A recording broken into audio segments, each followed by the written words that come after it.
الحمد لله وكفى وسلام على عباده الذين اصطفى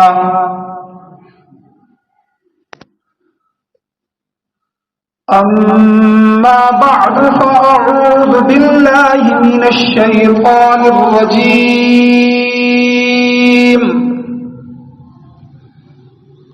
بسم الله الرحمن الرحيم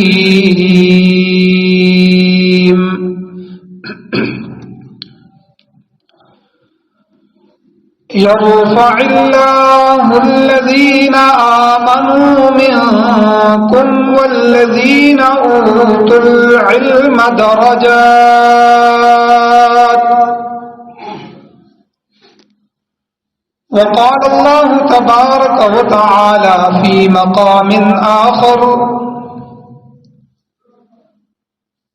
شهد الله أنه لا إله إلا هو شهد الله أنه لا إله إلا هو والملائكة وأولو العلم قائما بالقسط وقال الله تبارك وتعالى في مقام آخر بل هو آيات بينات في صدور الذين أوتوا العلم وما يجحد بآياتنا إلا الظالمون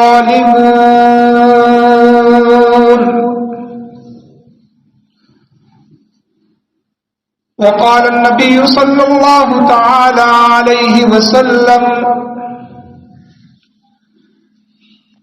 الناس معادن كمعادن الفضة والذهب خيارهم في الجاهلية خيارهم في الإسلام إذا فقهوا صدق الله العظيم وصدق رسوله النبي الأمي الكريم. سارے حضرات درود شریف پڑھ لیں. اللهم صل على سيدنا ومولانا محمد وعلى آل سيدنا ومولانا محمد وبارك وسلم وصل عليه.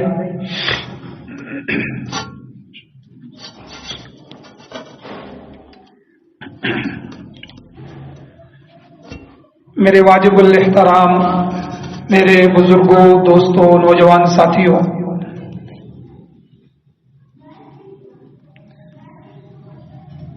دین کا علم حاصل کرنا اور قرآن و سنت کی تعلیم کے لیے اپنے آپ کو وقف کرنا اور دین کی سمجھ حاصل کرنا، یہ اللہ رب العزت کے ہاں انتہائی عظیم عمل ہے. قرآن کریم میں اور احادیث مبارکہ میں اس عمل کی بڑی فضیلت اور بڑی اہمیت وارد ہوئی ہے اور علم دین کو سیکھنے کی بڑی برکتیں بیان کی گئی ہیں. اور اللہ نے قرآن مجید میں اور نبی علیہ الصلوۃ والسلام نے اپنی زبان مبارکہ سے احادیث مبارکہ میں علم دین حاصل کرنے کی زبردست ترغیب دی ہے. چونکہ مدارس کے اندر داخلے شروع ہیں، کہیں قرآن مجید ناظرہ پڑھایا جائے گا، کہیں قرآن مجید حفظ کروایا جائے گا، کہیں قرآن مجید کے تلفظ کو درست کرنے کے لیے تجوید کے اسباق پڑھائے جائیں گے، کہیں قرآن مجید اور سنت کا فہم حاصل کرنے کے لیے 8 سالہ کورس شروع کروایا جائے گا، اور کہیں علماء بننے والے حضرات کے لیے افتاء کا دارالفتاء میں مفتی کی حیثیت حاصل کرنے کے لیے علم دین سکھایا جائے گا. تو یہ مدارس جو ہیں یہ ہمارے لیے دین کے قلعے ہیں. مدارس کی وجہ سے دین بھی محفوظ ہے، دین والے بھی محفوظ ہیں، ملک والے بھی محفوظ ہیں، مال والے بھی محفوظ ہیں. کیونکہ اگر ایمان باقی نہ رہے تو دولت تو کافر بھی اکٹھا کر رہا ہے، مال و دولت کی فیکٹریاں تو کافر بھی لگا رہا ہے. ان میں اور مسلمانوں میں، ایمان والوں میں فرق یہ ہے کہ ایمان والا اپنے دین کو اہمیت دیتے ہوئے، اپنے دین کے مسائل کو سیکھتے ہوئے اپنی زندگی کو گزارتا ہے. تو اس لیے اتنا دین حاصل کرنا کہ جس سے حلال اور حرام کی تمیز کا فرق پتہ چل جائے، پاک ناپاک چیز کا علم ہو جائے، پاکی ناپاکی کے معاملات کو سمجھ لے،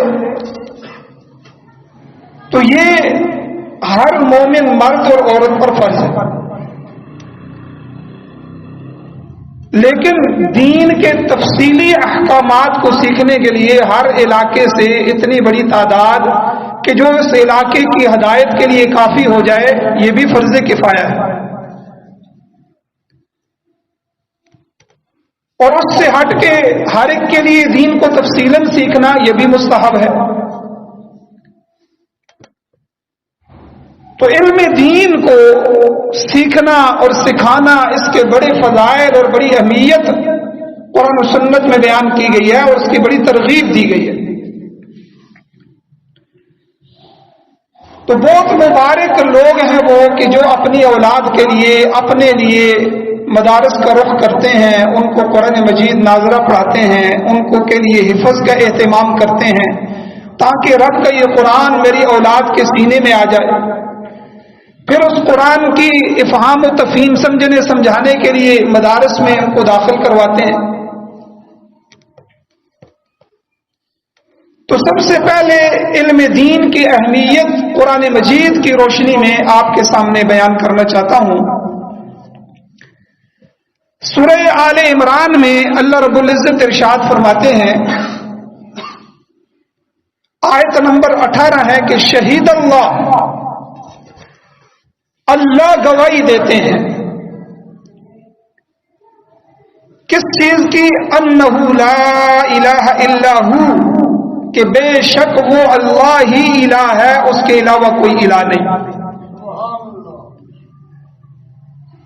اور اس کے ساتھ دو اور ہستیوں کا اللہ نے ذکر کیا کہ اللہ کہتے ہیں میں بھی گواہی دیتا ہوں، اور یہ دو شخصیات، دو ہستیاں، دو گروہ بھی میرے ساتھ گواہی دیتے ہیں کہ شہید اللہ انہ لا الہ الا ہو والملائکۃ واولو العلم، کہ اس کے ساتھ ساتھ فرشتے بھی یہی گواہی دیتے ہیں اور اہل علم علماء بھی یہی گواہی دیتے ہیں کہ اللہ کے سوا کوئی معبود نہیں. قائما بالقسط، اللہ نے انصاف کے ساتھ کائنات کے نظام کو سنبھالا ہوا ہے. تو اس آیت مبارکہ میں اللہ رب العزت نے توحید بیان کرتے ہوئے اپنے اور اپنے فرشتوں کے ساتھ تیسرے طبقے علماء کا تذکرہ فرمایا، اور اللہ کا اس انداز سے بیان فرمانا یہ علماء کی فضیلت کو ثابت کرنے کے لیے کافی ہے. امام قرطبی رحمت اللہ علیہ فرماتے ہیں، تفسیر قرطبی کی جلد نمبر 4 اور صفحہ نمبر 41 پہ، فی هذه الآیہ دلیل علی فضل العلم وشرف العلماء وفضلهم. امام قرطبی فرماتے ہیں کہ یہ آیت مبارکہ علم کی فضیلت اور علماء کے شرف کی واضح دلیل ہے. آگے فرماتے ہیں فَإِنَّهُ لَوْ كَانَ أَحَدٌ أَشْرَفَ مِنَ الْعُلَمَاءِ کہ اگر علماء سے بڑھ کر کوئی اور عزت اور شرافت والا ہوتا تو اللہ تعالیٰ اپنے نام اور اپنے فرشتوں کے نام کے ساتھ ان کا تذکرہ کرتا، جیسا کہ اللہ نے علماء کا تذکرہ کیا۔ تو گویا کہ اس آیت سے پتہ چلا کہ اللہ کے ساتھ فرشتے اللہ کے مقرب ہیں، اور اس کے بعد اہل علم جو ہے اولو العلم، جن کو علم دیا گیا، علم کی وراثت ان کے کو سنبھال دی گئی، تو یہ علماء اتنے بڑے عظیم ہیں کہ اللہ نے اپنے اور اپنے فرشتوں کے نام کے ساتھ اس گواہی میں ان کو شریک فرمایا۔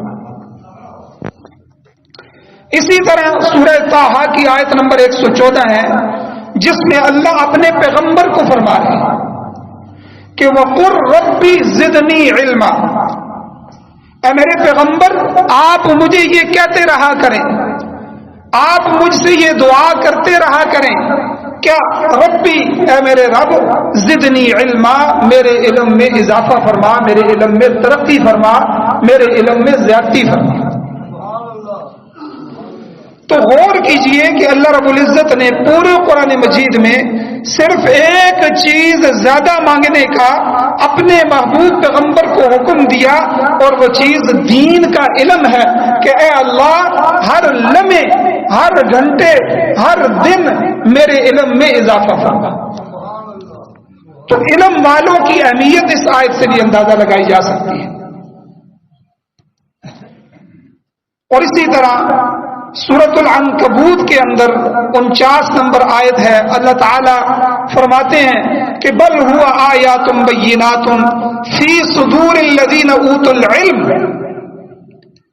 اللہ کہتے ہیں بلکہ حقیقت تو یہ ہے کہ یہ قرآن مجید ایسی نشانیوں کا مجموعہ ہے، ایسے واضح احکامات اور نشانیاں اور دلائل اس میں ہیں کہ جو فی صدور الذین، ان لوگوں کے سینوں میں اس کو محفوظ کر دیا گیا ہے، اوتوا العلم، جن کو علم دیا گیا ہے، یعنی اللہ نے ان قرآن مجید کو اور اس کی واضح نشانیوں اور آیات اور احکامات کو علماء کے سینوں میں محفوظ کر دیا۔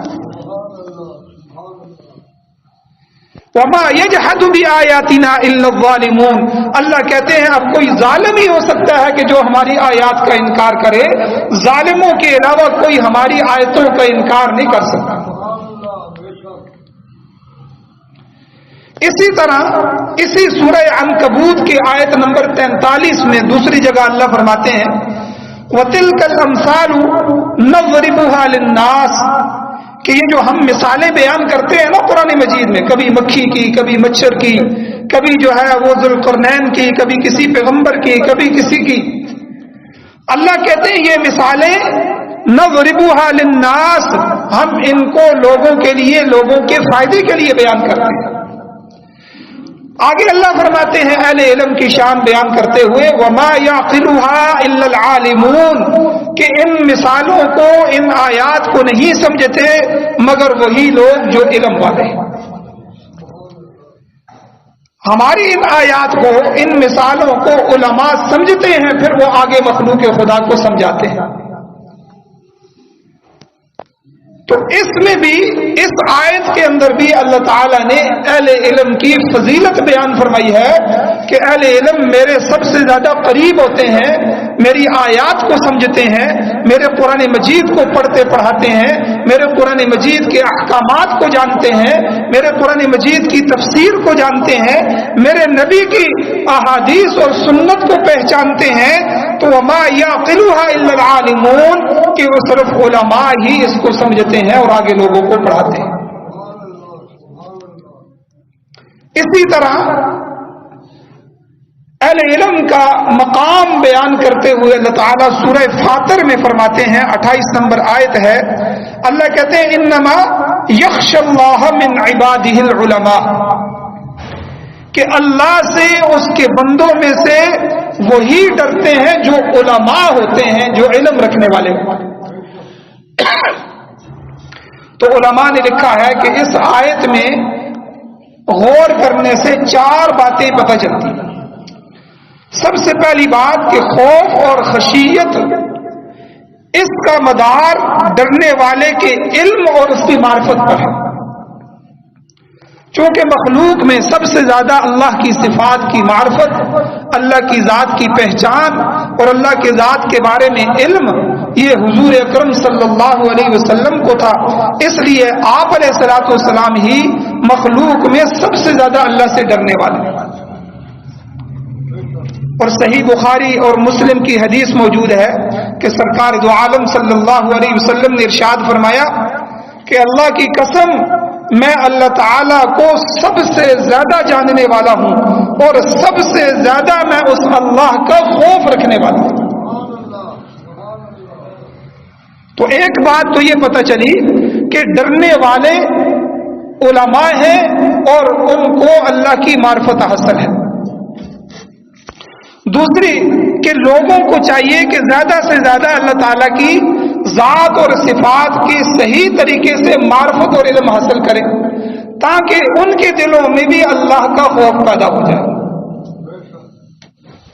تیسرا یہ اس سے حاصل ہوتا ہے کہ علم والوں کی شان یہ ہے کہ وہ اللہ سے ڈرتے ہیں.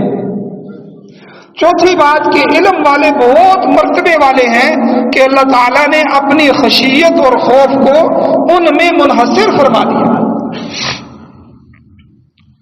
تو اللہ نے اس آیت میں بھی علماء کا درجہ، علماء کا مقام بیان فرمایا. اور اسی طرح سورہ رعد کے اندر اللہ تعالیٰ فرماتے ہیں 19 نمبر آیت ہے، اللہ فرماتے ہیں افمن یعلم انما انزل الیک من ربک الحق کمن هو اعمی انما یتذکر اولو الالباب. اللہ کہتے ہیں جو شخص یہ یقین رکھتا ہو کہ تم پر تمہارے پروردگار کی طرف سے جو کچھ نازل ہوا ہے وہ برحق ہے، اللہ فرماتے ہیں بلا وہ اس شخص جیسا ہو سکتا ہے جو بالکل اندھا ہے. یعنی جس کو یہ معلوم ہے کہ یہ میرا رب ہے، یہ میرے رب کی تعلیمات ہیں، اور جس کو معلوم نہیں ہے، رب کا تعارف ہی نہیں ہے، تو جاننے والے علماء اہل علم کیا یہ اس کے برابر ہو سکتے ہیں جو اندھا ہے؟ اللہ نے فرمایا انما یتذکر اولو الالباب کہ حقیقت یہ ہے کہ نصیحت تو وہی لوگ قبول کرتے ہیں جو عقل اور ہوش رکھنے والے ہیں. تو غور کیجئے کہ دین کا علم رکھنے والے کو اللہ نے بینا فرمایا، دیکھنے والا فرمایا، اور بے علم اور جاہل کو اللہ نے نابینا فرمایا. یاد رکھیں جو ہم یہ علماء کے قریب نہیں بیٹھتے نا، علماء کی بات نہیں سنتے اور اپنے علم میں اضافہ نہیں کرتے، یہ ہماری آنکھیں بند کر لینا یہ کل قیامت کے دن اللہ کے سامنے حجت اور دلیل نہیں ہوگا، یہ ہمیں جہنم میں لے کے جائے گا. بعض لوگ اس لیے نہیں بیٹھتے، نہیں سنتے، کسی جگہ کوئی تفسیر تشریح کوئی حدیث کوئی چیز بیان ہو رہی ہو کہ ہمیں پھر عمل کرنا پڑے گا. اللہ کے ہاں یہ دلیل نہیں ہوگی کہ تم نے عمل کیوں نہیں کیا، جی ہم جب بیٹھے ہی نہیں، ہم نے سنا ہی نہیں. تو علم دین کو حاصل کرنا ضروری ہے، فرض ہے. اللہ نے اس آیت میں کیا فرمایا کہ جو علم دین کو جانتے ہیں، جو اللہ کا تعارف رکھتے ہیں، اللہ کے دین کو سمجھتے ہیں، کیا یہ اور وہ برابر ہو سکتے ہیں کہ جن کو پتہ ہی نہیں ہے، جو سمجھتے ہی نہیں ہے؟ پھر اللہ نے کہا کہ جو دین کو حاصل کرنے کے لیے ایسی مجلسوں میں بیٹھتے ہیں اولو الالباب وہ عقل والے ہیں. انما یتذکر اولو الالباب، اللہ کہتے ہیں میرے قرآن سے، میری ان مجالس سے، میرے نبی کے فرمان سے وہی نصیحت حاصل کریں گے جو عقل والے ہیں. آج دنیا کے لحاظ سے ہم عقل مند کس کو کہتے ہیں؟ جس نے بڑی دنیا کما لی ہو، بڑے عہدے پہ چلا گیا ہو، بڑی مال و دولت جمع کر لیا ہو، ہم کہتے ہیں جی بڑا کامیاب شخص ہو کے دنیا سے گیا. لیکن دنیا سے جانے کے بعد آگے جب اللہ کے سامنے پیش ہو رہا ہے تو سب سے زیادہ بے وقوف، سب سے زیادہ بے عقل اللہ اس کو کہہ رہے ہیں. اور جو دنیا میں اللہ اور اللہ کے رسول کا دین سیکھتا ہے، اللہ خود فرماتے ہیں انما یتذکر اولو الالباب، وہ عقل مند ہیں، وہ ہوش و حواس رکھنے والے ہیں جو میرے قرآن کا اور میرے نبی کے فرمان کا علم سیکھتے ہیں. اور اسی طرح اللہ تعالیٰ نے فرمایا سورہ مجادلہ کے اندر آیت نمبر 11 ہے، اللہ فرماتے ہیں یرفع اللہ الذین آمنوا منکم والذین اوتوا العلم درجات، کہ اللہ تعالیٰ تم میں سے ایمان والوں اور علم والوں کے لیے درجات بلند فرماتے ہیں، کہ اللہ کے ہاں درجہ بدرجہ جنت میں جانا ہے، جنتوں کے درجات ہیں، جنتوں کی قسمیں ہیں۔ تو ان درجات کو کون حاصل کرے گا؟ اللہ نے فرمایا آمنوا منکم، جو تم میں سے ایمان لایا، الحمدللہ ہم سب اہل ایمان ہیں۔ پھر کیا کیا؟ والذین اوتوا العلم، کہ وہ لوگ جو علم حاصل کرتے ہیں، جن کو علم دین دیا گیا۔ اور اللہ تعالی بہت سے ایمان والوں کے درجات کو بلند فرماتے ہیں۔ یاد رکھیں، حقیقت یہ ہے کہ دین کا علم دنیا میں بھی بلندی، مقام، مرتبہ، عزت اور شرف کا ذریعہ ہے، اور آخرت میں بھی درجات کی بلندی کا ذریعہ ہے۔ مسند احمد کی ایک حدیث ہے، 232 نمبر حدیث ہے۔ ابو طفیل عامر بن واصلہ رضی اللہ تعالیٰ عنہ اس واقعے کو بیان فرماتے ہیں۔ وہ کہتے ہیں کہ نافع بن عبد الحارث رضی اللہ تعالیٰ عنہ نے مقام عصفان پر سیدنا امیر المؤمنین عمر فاروق رضی اللہ تعالیٰ عنہ سے ملاقات کی۔ اور یہ نافع بن عبد الحارث جو تھے، یہ مکہ کے گورنر تھے حضرت سیدنا امیر المؤمنین عمر فاروق رضی اللہ تعالیٰ عنہ کے زمانے میں۔ تو جب عصفان میں وہ ملے تو امیر المؤمنین نے پوچھا کہ بھئی آپ تو مکہ کے گورنر تھے، تو آپ یہاں آئے ہوئے ہیں، تو اپنا نائب، اپنا قائم مقام کس کو مقرر کر کے آئے؟ تو انہوں نے فرمایا کہ امیر المؤمنین میں ابن ابزہ کو جو ہے وہ اپنا نائب بنا کے آیا ہوں، میری جگہ وہ گورنری کے نائب ہیں، قائم مقام ہیں۔ تو سیدنا عمر فاروق رضی اللہ تعالیٰ نے پوچھا کہ یہ ابن ابزہ کون ہے؟ مشہور نام تو نہیں ہے، سنا ہوا نہیں ہے، بڑے بڑے اجل صحابہ وہاں موجود تھے، تو ابن ابزہ کون ہے؟ انہوں نے کہا کہ وہ ہمارے آزاد کردہ غلاموں میں سے ایک غلام ہے، اب غلام نہیں ہے، اب وہ آزاد ہو چکے ہیں، لیکن ہمارے صحابہ میں سے کسی کے غلام تھے، تو جن کو ہم آزاد کرتے ہیں تو ان آزاد کردہ غلاموں میں سے ایک ہے۔ تو حضرت عمر رضی اللہ تعالیٰ عنہ کی بڑی حیرت ہوئی، انہوں نے فرمایا کہ تم ایک آزاد کردہ غلام کو اپنا قائم مقام بنا کے آگے۔ انہوں نے عرض کیا امیر المؤمنین جلدی نہ فرمائیے، میری بات سنیے، ایک تو میں نے اس وجہ سے اس کو امیر بنایا ہے، گورنر بنایا ہے، قائم مقام بنایا ہے کہ وہ کتاب اللہ کا قاری ہے، اور دوسرا وہ میراث کا عالم ہے، اور تیسرا وہ قاضی ہے۔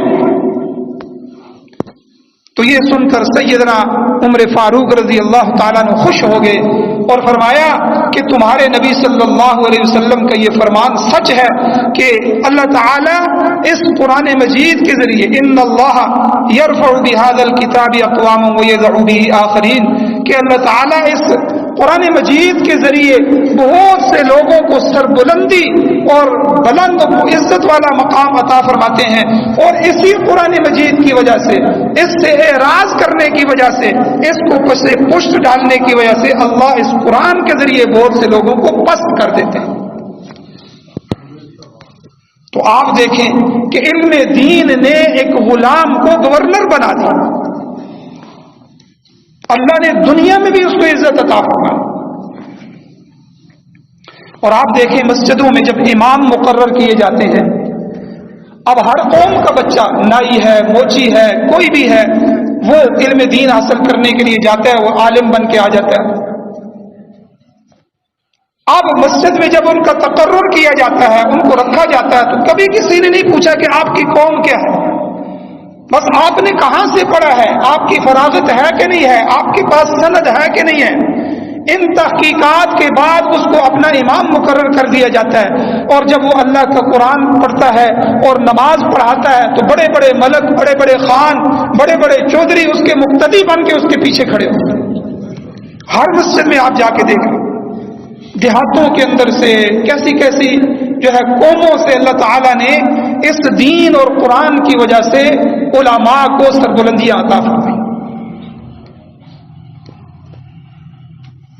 تو میرے بھائیو، یہ قرآن مجید کے چند مقامات تھے میں نے جو آپ کے سامنے بیان فرمائے ہیں کہ جن میں خالق کائنات نے، اللہ جل شانہ نے خود علم کی اور علماء کی عظمت بیان فرمائی ہے، ان کی شان بیان فرمائی ہے، ان کے مقام مرتبے کو بیان فرمایا ہے، اور علم کو حاصل کرنے کی ضرورت اور اہمیت کو بیان فرمایا. اب علم دین کی اہمیت رسول اللہ صلی اللہ علیہ وسلم کی نظر میں کیا ہے، آپ کے فرمان کی روشنی میں کیا ہے؟ چند احادیث جو نبی علیہ السلام نے فرمائی وہ بھی آپ سماعت فرما لیں. کہ سب سے پہلے بخاری شریف کی حدیث ہے، 3116 نمبر حدیث ہے کہ حضرت معاویہ رضی اللہ تعالیٰ عنہ راوی ہے، وہ روایت کرتے ہیں، بیان کرتے ہیں کہ رسول اللہ صلی اللہ علیہ وسلم نے یہ پاک ارشاد فرمایا کہ من یرد اللہ بہ خیرا یفقہہ فی الدین، کہ اللہ تعالیٰ جس شخص کے ساتھ بھلائی کا ارادہ کرتا ہے تو اس کو اللہ دین کی سمجھ بھی عطا کر دیتا ہے. اور بلا شبہ حضور نے فرمایا میں علم کو تقسیم کرنے والا ہوں اور اللہ ہی علم میں فہم جو ہے وہ عطا کرتا ہے. اب دیکھیں کتنی بڑی فضیلت حضور نبی کریم صلی اللہ علیہ وسلم نے بیان فرمائی کہ اللہ تعالیٰ جس کے ساتھ بھلائی کا ارادہ فرماتے ہیں تو اللہ اسے اپنے دین کی طرف کھینچ لیتے ہیں، اسے اپنے دین کی سمجھ عطا فرماتے ہیں، اسے حافظ، قاری، عالم اور مفتی کا درجہ عطا فرماتے ہیں، اس کو اس تک کا علم عطا فرماتے ہیں. اور اسی طرح ایک اور حدیث ہے مسلم شریف کی 2618 نمبر حدیث ہے. سیدنا ابو ہریرہ رضی اللہ تعالیٰ عنہ بیان فرماتے ہیں کہ حضور علیہ الصلوۃ والسلام نے ارشاد فرمایا کہ الناس معادن، لوگ کانے ہیں. کان نہیں ہوتے جس میں سے کوئلہ، مٹی اور نمک اور یہ نکالا جاتا ہے، کان. حضور نے لوگوں کی مثال فرمایا الناس معادن کمعادن الفضة والذهب. حضور نے فرمایا لوگ سونے چاندی کی کانوں کی طرح کانے ہیں. خیارہم فی الجاہلیت خیارہم فی الاسلام اذا فقہوا، کہ جو لوگ دور جاہلیت میں بہتر تھے وہ اسلام میں بھی بہتر ہیں بشرطے کہ ان میں فقاہت موجود ہو، دین کا علم موجود ہو. اسلام کسی کو پست نہیں کرتا. جو جاہلیت کے کفر کے زمانے میں اونچا تھا وہ اسلام میں بھی اونچا ہو سکتا ہے بشرطے کہ وہ دین کا علم حاصل کرے. آپ دیکھیں کہ کس طرح حضرت بلال جو حبشہ کے تھے، کالے رنگ کے تھے، شکل و صورت اور خاندان بھی نہیں دیکھا گیا، لیکن نبی علیہ السلام کے قریب آئے، اللہ کے قرآن کو سیکھا تو اللہ نے کیا درجہ عطا فرمایا کہ حضرت بلال زمین پر چلتے ہیں اور معراج کی رات جب اللہ کے نبی عرشوں پہ جاتے ہیں، جنت میں جاتے ہیں، تو اسی بلال کی قدموں کی آہٹ حضور سے آگے آگے ان کو سنائی دیتی. تو بلال کے پاس عہدہ کیا تھا، بلال کی دولت کیا تھی؟ بلال کا تو وہاں خاندان بھی موجود نہیں تھا، بلال تو عربوں کے رنگ اور نسل سے بھی ملتا ہوا نہیں تھا. تو حضور نے فرمایا لوگ سونے چاندی کی کانیں، تو اپنی اولاد کو سونے چاندی کی کان بنائیے، قرآن کا علم، دین کا علم انہیں سکھائیے. اور اسی طرح حضور نبی کریم صلی اللہ علیہ وسلم کا ارشاد ہے، بخاری شریف کی ایک 73 نمبر حدیث ہے کہ حضور علیہ السلام نے ارشاد فرمایا لا حسد الا فی الاثنین، حسد اسلام میں جائز نہیں. حسد کرنا، کسی کے ساتھ جلن پیدا کرنا، کسی سے آگے بڑھنے کی اس میں کوشش کرنا اور اس کو دبوچ لینا کہ اس کا یہ سب کچھ ختم ہو جائے اور جو ہے مجھے مل جائے. حضور نے فرمایا یہ حسد اسلام میں جائز نہیں ہے الا فی الاثنین. ہاں دو آدمی اس قابل ہیں کہ آپ ان سے حسد کریں. ایک حضور نے فرمایا رجل آتاہ اللہ مالا فسلط علی ہلکتہ فی الحق، ایک وہ آدمی جس کو اللہ نے مال عطا فرمایا ہے، دولت عطا فرمائی ہے، اور وہ سچے رستے میں، دین کے رستے میں اپنے مال کو خرچ کرنے پر مسلط ہو جاتا ہے۔ حضور نے فرمایا فَسُلِّطَ عَلَىٰ عَلَقَتِهِ، اس مال کے ہلاک کرنے پر مسلط ہو جاتا ہے، ادھر بھی دے رہا ہے، ادھر بھی دے رہا ہے، صبح بھی دے رہا ہے، شام کو بھی دے رہا ہے، ٹھیک ہے، مجاہدین کو بھی دے رہا ہے، مدارس والوں کو بھی دے رہا ہے، یتیموں اور بیواؤں پہ بھی خرچ کر رہا ہے، دین کے سارے شعبوں میں خرچ کر رہا ہے۔ تو حضور نے الفاظ استعمال فرمائے کہ فَسُلِّطَ عَلَىٰ عَلَقَتِهِ، اس کو مال دے کے اللہ نے اس مال کے ہلاکت پر اس کو مسلط کر دیا، فی الحق، حق راستوں پہ۔ تو اللہ کے نبی نے فرمایا کہ اس سے حسد کرو۔ یہ آدمی اس قابل ہے کہ بندہ کہے یار میں بھی ایسا بن جاؤں، میرا مال بھی اللہ کے دین کے تمام شعبوں پہ خرچ ہو جائے۔ اور دوسرا وَرَجُلٌ آتَاهُ اللَّهُ الْحِكْمَةَ فَهُوَ يَقْضِي بِهَا وَيُعَلِّمُهَا، کہ حضور نے فرمایا کہ دوسرا وہ انسان جس کو اللہ نے شریعت کا علم عطا فرمایا ہے اور وہ اس کے مطابق فیصلہ کرتا ہے اور اس کی تعلیم دیتا ہے۔ تو گویا کہ علم حاصل کرنے والا اور عالم اور قاضی اور دین کے مطابق عمل کرنے والا یہ اس قابل ہے کہ ان سے رشک کیا جائے، ان سے حسد کیا جائے۔ اور اسی طرح حضور نبی کریم صلی اللہ علیہ وسلم کی حدیث مبارکہ ہے، صحیح مسلم کی 1631 نمبر حدیث ہے، حضور نے فرمایا اذا مات الانسان، جب انسان دنیا سے چلا جاتا ہے، مر جاتا ہے، انقطع عنہ عملہ، اس کا عمل اس سے منقطع ہو جاتا ہے۔ اب کوئی نماز نہیں، اب کوئی روزہ نہیں، اب کوئی تسبیحات نہیں، اب کوئی دین کا عمل اس کے کام نہیں، عمل ختم۔ الا من ثلاثۃ، ہاں تین چیزیں اس کے لیے جاری ہو جاتی ہیں، تین چیزیں اس کے لیے باقی ہوتی ہیں۔ ایک حضور نے فرمایا الا من صدقۃ جاریہ، کہ صدقہ جاریہ، کوئی مسجد بنا دی، کوئی ایسا کام کر دیا کہ جو اس کے جانے کے بعد بھی اس کا نفع مخلوق خدا کو مل رہا ہے، تو ایسا صدقہ جو صدقہ جاریہ ہے، اور حضور اسلام نے فرمایا کہ اس صدقہ جاریہ کا ثواب بھی اس کے لیے جاری رہتا ہے۔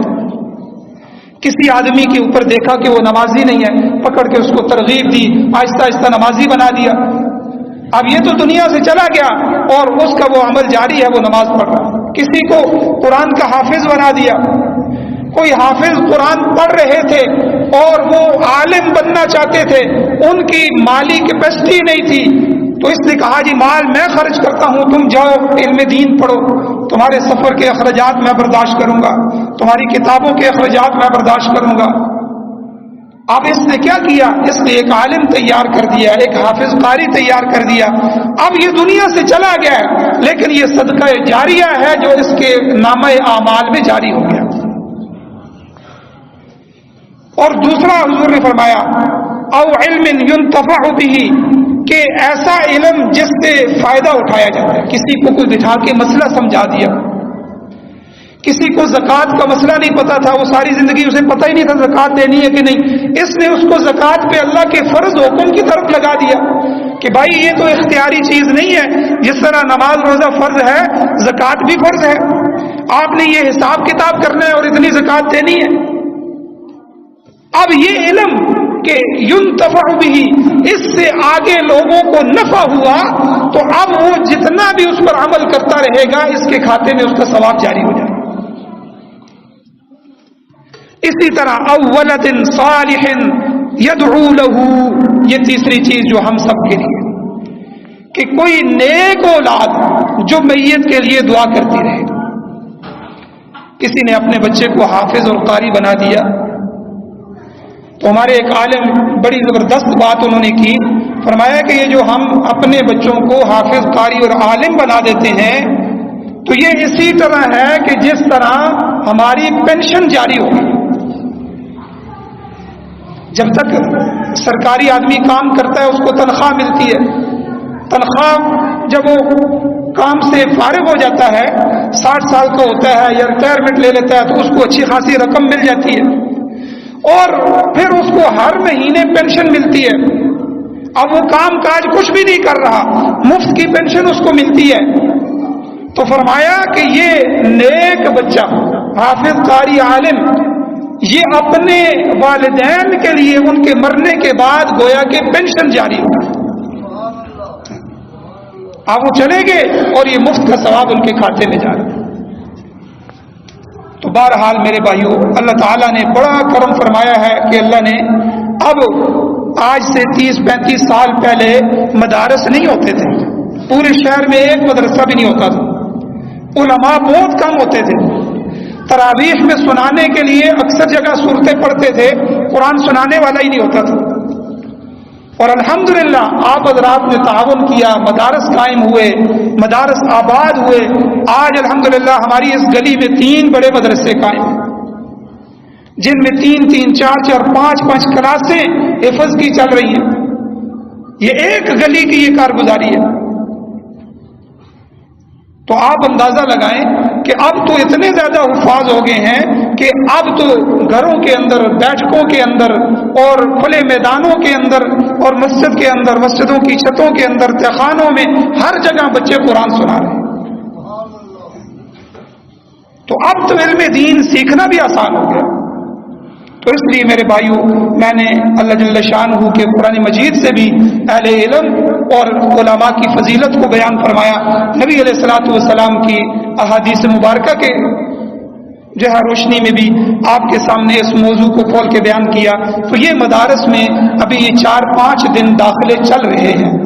تو اس لیے میری آپ سے گزارش ہے کہ آپ اپنی اولادوں کے لیے ایسا فیصلہ فرمائیں کہ جو اولادیں دنیا میں بھی اللہ تعالیٰ ان کو عزت عطا فرمائے، دنیا میں بھی وہ شرافت میں آ جائیں، دنیا میں بھی ان کی تربیت ہو جائے، اور کل آخرت میں بھی وہ ان کے درجات بلند ہو جائیں.